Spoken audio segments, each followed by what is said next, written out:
Hello दोस्तों, स्वागत है आप सबका हमारे इस यूट्यूब चैनल सक्सेस की चाहत में।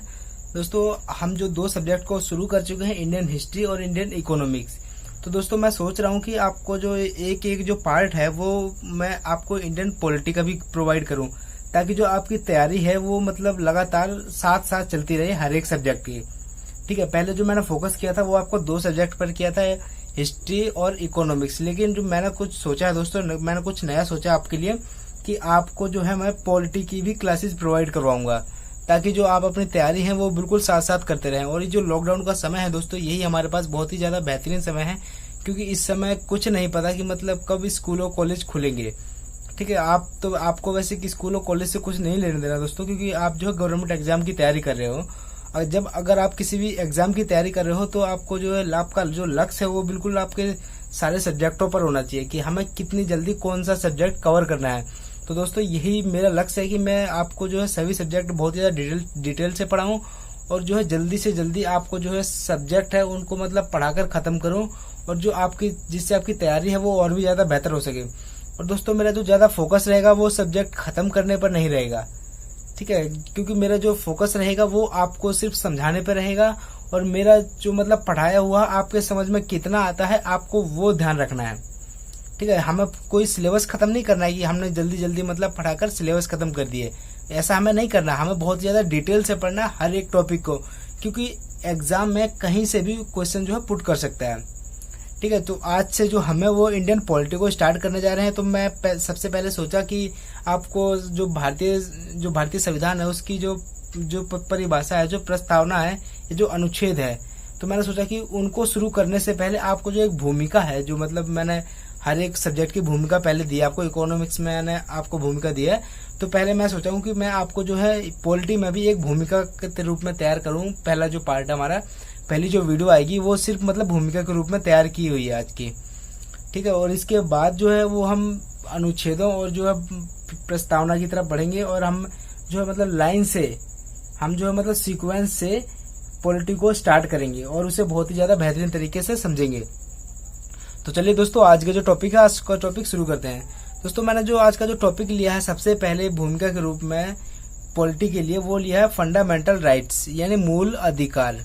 ठीक है, मैं क्योंकि भारत के संदर्भ में मूल अधिकारों की बात नहीं करूंगा, मैं बिल्कुल जो है वर्ल्ड लेवल के जो मतलब जो वर्ल्ड लेवल की जो है बात करूंगा। ठीक है, तो चलिए शुरू करते हैं। मूल अधिकार। दोस्तों, आपको जो है मूल का अर्थ समझना है। ठीक है, मूल का अर्थ समझना और अधिकार का अर्थ समझना, ये दोनों होते क्या है। आप सबसे पहले जो है इस शब्द को समझिए, मूल क्या होता है। ठीक है, मूल का शब्द का जो अर्थ होता है दोस्तों, वो होता है बेसिक मतलब आधार।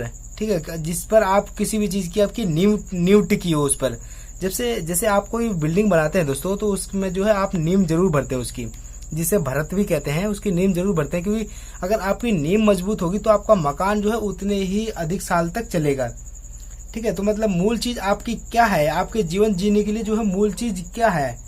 ठीक है, उसका जो अर्थ है वही मूल है।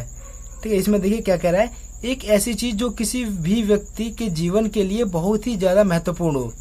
ठीक है, इसके बिना हम जीवन की कल्पना नहीं कर सकते। जैसे शिक्षा, खाना, बोलना। ठीक है, शिक्षा, खाना, बोलना, रहना, घूमना फिरना। ठीक है, ये सभी जो है हमारे लिए मूल है। ठीक है, क्योंकि इन सब के बिना हम नहीं रह सकते। क्या आप पानी पिए बिना रह सकते हैं? खाना खाए बिना रह सकते हैं? नहीं रह सकते ना दोस्तों। तो यही जो है हमारे मूल कार्य हैं, ये हमारी मूल जो है आवश्यकता है।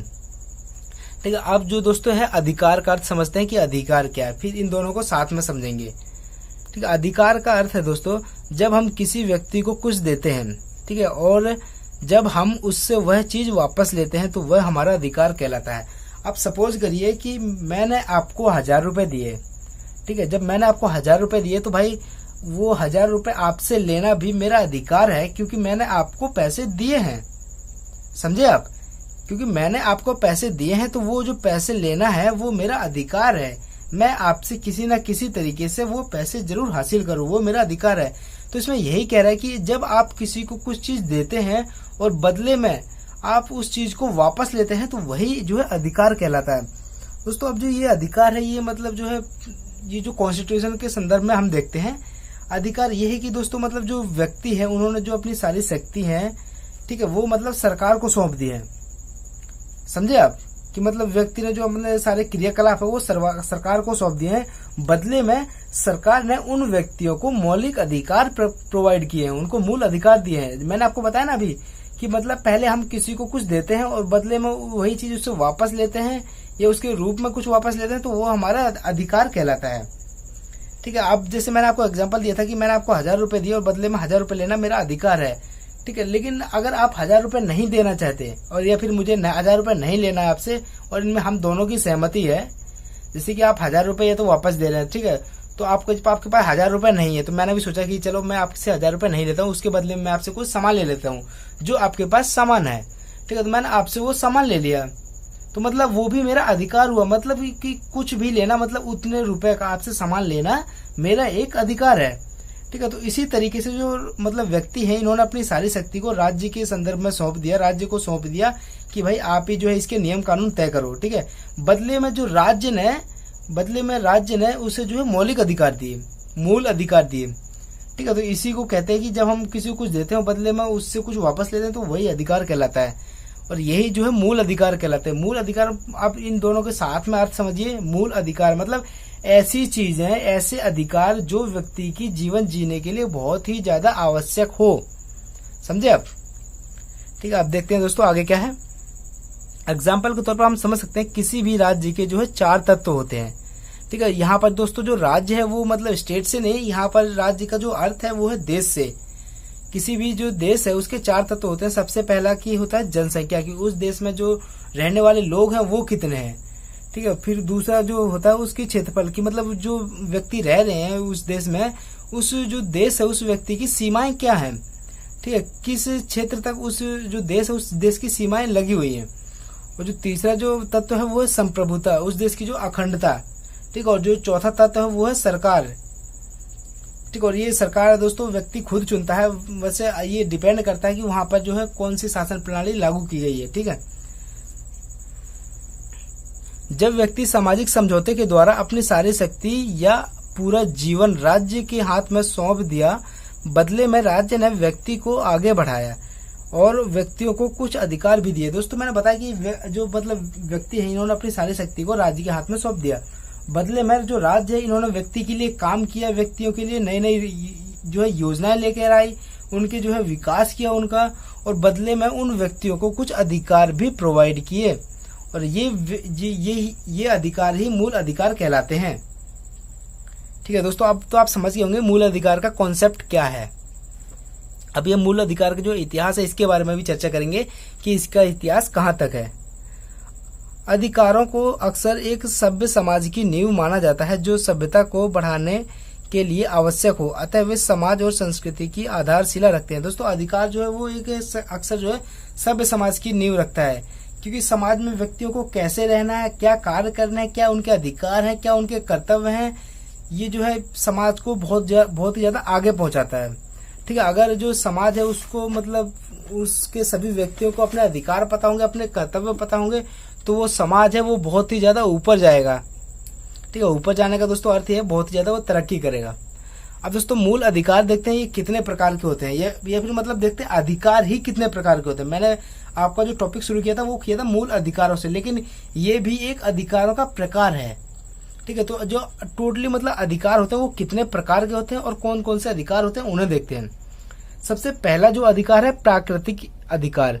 मैं आपको इन चारों के अधिकारों के बारे में एक एक करके बहुत ही ज्यादा डिटेल से पढ़ाऊंगा, अभी आप शॉर्ट में समझ लीजिए।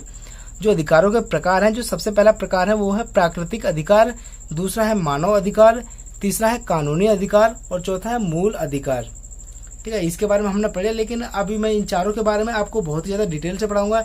इन्हें कौन प्रोवाइड करता है, इनकी जो गारंटर कौन है, इन्हें कौन हमें देता है, कौन लागू करता है, इन सब के बारे में हम डिटेल से पढ़ेंगे आज। सबसे पहले देखते हैं प्राकृतिक अधिकार। ये वे अधिकार होते हैं जो किसी राज्य या संस्था द्वारा प्राप्त नहीं किए जाते हैं, बल्कि ये अधिकार प्रकृति से सभी मनुष्यों को एक समान रूप से प्राप्त होते हैं।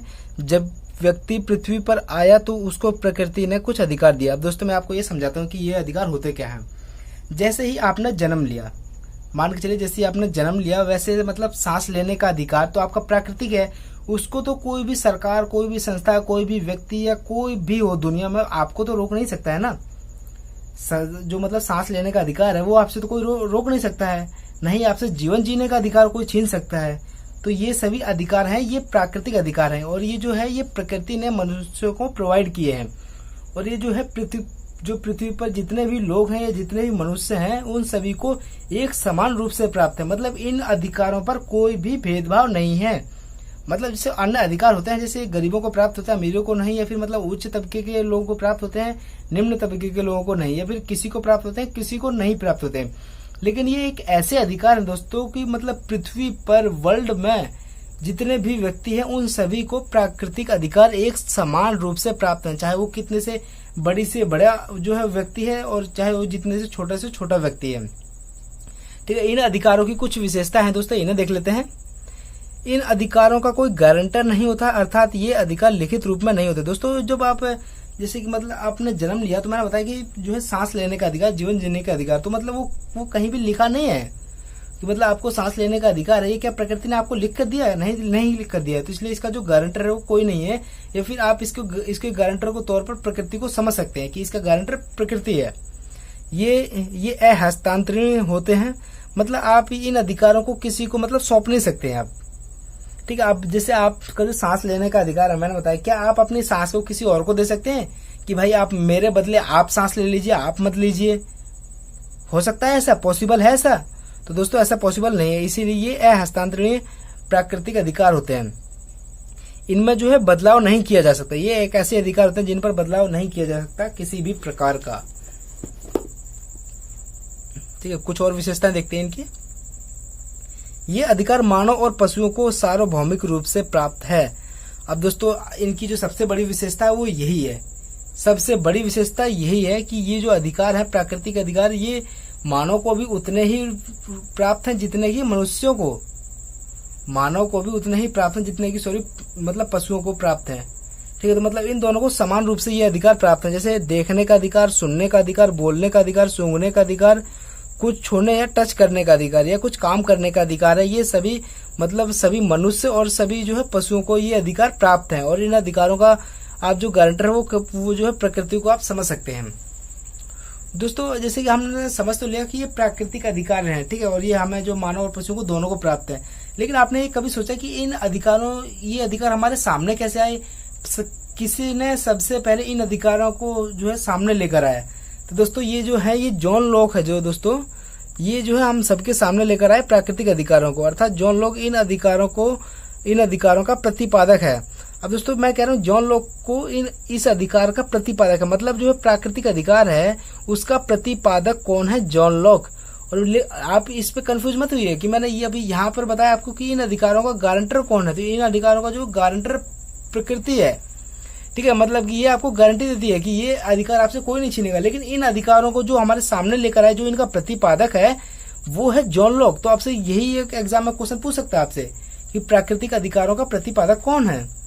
ठीक है, तो आप याद रखिए जॉन लॉक है, जिन्हें उदारवाद का पिता भी कहा जाता है या उदारवाद का जनक भी कहा जाता है।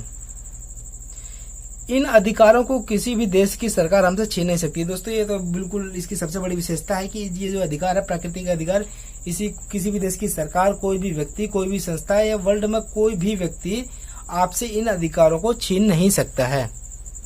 ठीक है, जो दूसरा अधिकार था वो था मानव अधिकार। इन्हें देखते हैं मानव अधिकार होते क्या है। अब दोस्तों जो मानव अधिकार और प्राकृतिक अधिकार में सबसे बड़ा जो डिफरेंस है वो उसे आप देख लीजिए कि मैंने बताया था कि प्राकृतिक अधिकार मानव और मनुष्य दोनों को समान रूप से प्राप्त है। सॉरी दोस्तों, मानव और मनुष्य कह रहा हूं मैं बार बार, मतलब मानव और पशुओं को दोनों को ये जो है समान रूप से प्राप्त है। लेकिन जो मानव अधिकार है ये सिर्फ मानव को ही प्राप्त है, यानी कि जो व्यक्ति है सिर्फ उन्हीं को मानव अधिकार प्राप्त है। और प्राकृतिक अधिकार क्या था? मानव को भी उतने ही प्राप्त है जितने की पशुओं को। ठीक है, इनसे जो ये अधिकार है मानव अधिकार, इसकी सबसे बड़ी विशेषता यही है। प्राकृतिक अधिकार ह्यूमन प्लस एनिमल्स दोनों को प्राप्त है, लेकिन जो मानव अधिकार ये ओनली ह्यूमंस को प्राप्त है। और दोस्तों 10 दिसंबर जो है मानव अधिकार दिवस मनाया जाता है, 10 दिसंबर को। ठीक है, मैं जो भी इम्पोर्टेंट जो है फैक्ट्स हैं वो मैं बीच में पुट कर देता हूं दोस्तों, क्योंकि हम जो है गवर्नमेंट एग्जाम की तैयारी कर रहे हैं। ठीक है, हम जो है कॉम्पिटिटिव लेवल की तैयारी कर रहे हैं, तो इसमें जो कुछ भी पूछ सकता है किसी भी सब्जेक्ट से, कहीं से भी आपसे। ठीक है, तो अब देखिए मूल अधिकार दोस्तों संविधान द्वारा प्राप्त होते हैं। अभी हमने देखा कि मतलब जो है प्राकृतिक अधिकार का गारंटर प्रकृति है, प्रकृति हमें देती है, मानव अधिकार गारंटर। दोस्तों हाँ, आपसे ये जो क्वेश्चन पूछता है मानव अधिकारों का गारंटर कौन है, मानव अधिकारों का गारंटर कौन है, तो दोस्तों ये जिसका जो अधिकार है मानव अधिकार, इसका गारंटर जो है यूएनओ है, संयुक्त राष्ट्र संघ, यूनाइटेड नेशन ऑर्गेनाइजेशन। ठीक है, आगे मैं बताऊंगा कैसे और इसमें जो है मानव अधिकार जो कंसेप्ट कैसे आया। दोस्तों आप इसको देखिए एक बार, मूल अधिकार को ये संविधान द्वारा प्राप्त होता है, मतलब जो किसी भी देश की जो संविधान है उससे ये जो मूल अधिकार प्राप्त होता है। जैसे हमारे देश की संविधान है उससे हमें मूल अधिकार प्राप्त है, और ये मूल अधिकार हमारे संविधान के भाग 3 में है, अनुच्छेद 35 से लेकर अनुच्छेद 12 से लेकर अनुच्छेद 35 तक मूल अधिकार दिए गए हैं। ठीक है, यदि इनका हनन होता है तो किसी भी देश की सरकार द्वारा, तो ऐसे में व्यक्ति क्या करेगा। अब दोस्तों आप सोचिए कि आपसे जो मूल अधिकार है इनका हनन कर लिया गया, मतलब आपको तो ये अधिकार सरकार ने दिया है ना, उस जो देश उसके संविधान ने दिया, तो आपसे ये अधिकार छीन भी सकता है, आपसे ये अधिकार छीन भी सकता है। अब आप सोचिए कि अगर आपसे ये अधिकार छीन लिया जाए, मूल अधिकार, तो ऐसे में आप कहाँ जाएंगे, ऐसे में आप क्या करेंगे। ठीक है, तो इसीलिए तो मतलब मानव अधिकारों का कंसेप्ट यहाँ पर जो है निकल कर आया, और इस पर जो है यूएनओ ने विचार किया, यूनाइटेड नेशन ऑर्गेनाइजेशन, संयुक्त राष्ट्र संघ ने इस पर विचार किया। ठीक है, और इसीलिए जो यूएनओ का एक चार्टर आया 1948 में, जिसे 1948 के चार्टर के नाम से जानते हैं, और इस चार्टर में दोस्तों 30 अनुच्छेद प्लस एक प्रस्तावना दी गई, किसके लिए, जो विश्व में सभी व्यक्ति हैं, सभी मानवों के लिए।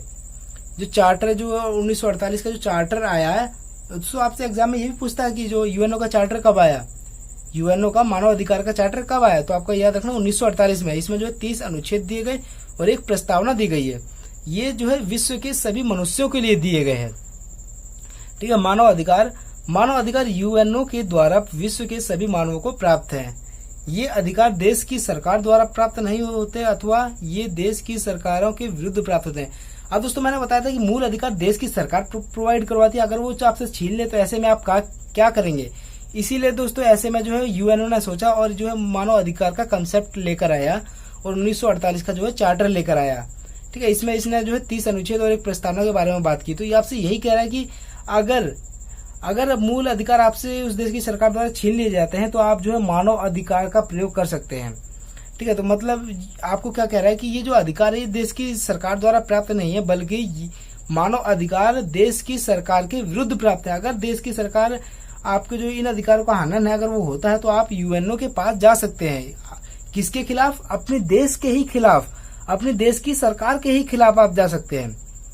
ठीक है, और इसलिए कहते हैं इन अधिकारों का जो गारंटर है वो यूएनओ है, क्योंकि यही जो है मानव अधिकार को लेकर आया। अब दोस्तों तीसरा जो अधिकार था वो था कानूनी अधिकार। इसे देखते हैं, कानूनी अधिकार क्या है। ऐसे अधिकार जो किसी भी देश की कानूनी व्यवस्था द्वारा प्राप्त हो। ठीक है, मतलब कि हमारे देश की जो कानून व्यवस्था है उसी के द्वारा प्राप्त हो, उसे ही कानूनी अधिकार कहते हैं। जिस प्रकार हम मूल अधिकारों के लिए अनुच्छेद 32 द्वारा एससी जा सकते हैं। मैंने बताया ना दोस्तों कि ये मतलब हमारे देश में जो मतलब हमें जो मूल अधिकार प्राप्त है उसके अंतर्गत अनुच्छेद 32 के द्वारा यदि हमारे मूल अधिकारों का हनन होता है तो हम डायरेक्ट एचसी मतलब सुप्रीम कोर्ट जा सकते हैं उन अधिकारों को लागू करवाने के लिए। ठीक है, और जो अनुच्छेद 226 के अंतर्गत हम एचसी जा सकते हैं, यानी हाई कोर्ट जा सकते हैं। लेकिन कानूनी अधिकारों के लिए हम सीधे एससी या एचसी नहीं जा सकते। ये अधिकार मूल अधिकारों के मुकाबले कम होते हैं। अब जो है मूल अधिकारों के लिए तो अगर उनका हनन होता है तो हम मतलब जो है एचसी या एचसी जा सकते हैं। लेकिन जो कानूनी अधिकार है अगर ये हमसे छीन लिए जाते हैं तो इनके लिए हम एचसी या एचसी नहीं जा सकते। ठीक है, इसके लिए हम सुप्रीम कोर्ट और हाई कोर्ट नहीं जा सकते। इसके लिए हम सुप्रीम कोर्ट और हाई कोर्ट का दरवाजा नहीं खटखटा सकते। अब दोस्तों इन पर जो है थोड़े बहुत डिफरेंस देख लेते हैं मूल अधिकार और कानूनी अधिकार में। ये जो उच्च स्तर के होते हैं ये थोड़े निम्न स्तर के होते हैं, क्योंकि ये अगर हमें नहीं प्राप्त होते हैं तो हम जो है एचसी या एचसी जा सकते हैं। ठीक है, और इनके लिए हम नहीं जा सकते। जब मूल अधिकारों में कोई मतलब सुधार करना हो तो उसमें जो है संशोधन करना पड़ेगा सरकार को। अब अगर आप मान के चलिए कि जिसमें आपके मूल अधिकार दिए गए हैं अनुच्छेद में, अनुच्छेद 12 से लेकर 35 तक, यदि आपको इनमें कोई भी संशोधन करना है, किसी भी प्रकार का संशोधन करना है, चाहे वो एक वर्ड ही क्यों ना हो, तो आपको उस संविधान में संशोधन करना पड़ेगा। लेकिन दोस्तों जो कानूनी अधिकार है अगर आपको इसमें कुछ बदलाव करना है तो इसके लिए आपको जो है संविधान में संशोधन करने की आवश्यकता नहीं है। ये आप जो है साधारण बहुमत के द्वारा मतलब कर सकते हैं। ठीक है, जो मतलब संविधान संशोधन की प्रक्रिया है ये तीन तरह से होती है। मैं आगे बताऊंगा सब कुछ। जैसे आज सिर्फ हम जो है पॉलिटी की भूमिका के रूप में तैयार कर रहे हैं पॉलिटी को। ठीक है, इसमें जो है विधायिका प्लस कार्यपालिका जो है चेंज कर सकती है इसको साधारण विधि से। एग्जाम्पल के तौर पर आप संपत्ति का जो अधिकार इसे देख लीजिए, क्योंकि ये जो पहले अधिकार था ये जो है ये मौलिक अधिकारों में था। ठीक है, बाद में इसे जो है 44वें संशोधन द्वारा 1978 में इसे जो है कानूनी अधिकार में डाल दिया गया। ठीक है, अब देखते हैं दोस्तों जो लास्ट टॉपिक है वो है मूल अधिकार। क्योंकि हमने प्राकृतिक अधिकार पढ़ लिया, मानव अधिकार पढ़ लिया, कानूनी अधिकार पढ़ लिया। अब जो मूल अधिकार रह रहा है इसे भी देखते हैं। ऐसे अधिकार जो किसी व्यक्ति के लिए जीवन जीने के लिए आवश्यक हो, शिक्षा, रोजगार, बोलना। ठीक है, मैंने आपको पहले ही बताया, शुरुआत में बिल्कुल बताया था मूल अधिकार होते क्या है। मतलब ऐसे अधिकार जो किसी भी व्यक्ति के जीवन जीने के लिए आवश्यक हो। ठीक है, इनका गारंटर कौन होता है? इनका गारंटर जो होता है देश का संविधान होता है, क्योंकि मौलिक अधिकार देश के संविधान द्वारा ही प्राप्त होते हैं किसी भी व्यक्ति को। अब जो मौलिक अधिकार जो देश के संविधान द्वारा प्राप्त होते हैं, लेकिन किसको प्राप्त होते हैं दोस्तों? ये भी तो है, ये दोस्तों व्यक्तियों को भी प्राप्त होते हैं और नागरिक को भी प्राप्त होते हैं। अब दोस्तों यहाँ पर जो सबसे बड़ा कंसेप्ट आता है वो व्यक्ति और नागरिक है। आपको इन दोनों में डिफरेंस समझना है। अब जो है आप जो है भारत देश में रहते हैं। ठीक है, आप जैसे भारत देश में रहते हैं, भारत की जो सीमा उसके अंतर्गत रहते हैं, तो आप उस देश के नागरिक हैं। मतलब जिस देश में आप रहते हैं उस देश के जो व्यक्ति मूल निवासी हैं, जो उस देश में रहते हैं, जो उस देश में पैदा हुए हैं या उस देश की जो नागरिकता ले रखे हैं, वो ही जो उस देश के नागरिक कहलाएंगे। ठीक है, और जो व्यक्ति है वो मतलब विदेशी हो सकता है, किसी दूसरे देश से उस देश में रह रहा हो, उसे हम व्यक्ति कहेंगे। और ये जो मौलिक अधिकार है ये दोनों को प्राप्त है। ठीक है, लेकिन जो कुछ अधिकार है दोस्तों ये सिर्फ जो है नागरिकों को ही प्राप्त है। मतलब जो व्यक्ति भारत में रहते हैं सिर्फ उन्हें ही ये अधिकार प्राप्त है। ऐसे कौन कौन से अधिकार हैं दोस्तों, इन्हें भी हम देख लेते हैं। अनुच्छेद 15, अनुच्छेद 16, अनुच्छेद 19, 29 और 30, ये जो ऐसे अधिकार हैं, ये 5 अधिकार ऐसे हैं जो सिर्फ देश के नागरिकों को ही प्राप्त है। ओनली उस देश के नागरिकों को प्राप्त है ये 5 अनुच्छेद। अब मूल अधिकारों को देखते हैं, इस पे और क्या है। इन मूल अधिकारों को भारतीय संविधान के भाग 3 में स्थापित किया गया है। मैंने आपको पहले बताया, इन्हें अमेरिका के संविधान से ग्रहण किया गया है। दोस्तों हमारे देश की जो संविधान है, हमारे देश का जो संविधान तैयार किया है जो संविधान, वो बहुत से देशों से मिलाकर लिया गया है। दोस्तों मैं आपको सबसे पहले इसी से टॉपिक शुरू करने वाला था कि संविधान के स्रोत क्या हैं, लेकिन मैंने सोचा कि आपको ये पहला जो पार्ट है वो भूमिका के रूप में तैयार कर दूं, उसके बाद जो हम इसके स्रोत, इसकी प्रस्तावना और फिर इसके अनुच्छेदों के बारे में लगातार हम पढ़ते जाएंगे। ठीक है, तो हम जब पढ़ेंगे कि जो मतलब हमारा संविधान है उसके स्रोत क्या है, तब हम इन सभी देशों के हमने क्या क्या लिए हैं, कौन कौन से जो हमने उनसे जो कार्य लिए हैं, ठीक है, कौन कौन सी विधियां ग्रहण की है, वो सभी हम पढ़ेंगे। ये इसकी जो रूपरेखा वो संविधान से, जो अमेरिकी संविधान से ग्रहण की गई है। मतलब जो मौलिक अधिकार है वो भारत में अमेरिकी संविधान से लिए गए हैं। दोस्तों अब जो टॉपिक मैं पढ़ाने जा रहा हूँ वो बहुत ज्यादा महत्वपूर्ण है, मौलिक अधिकारों का इतिहास।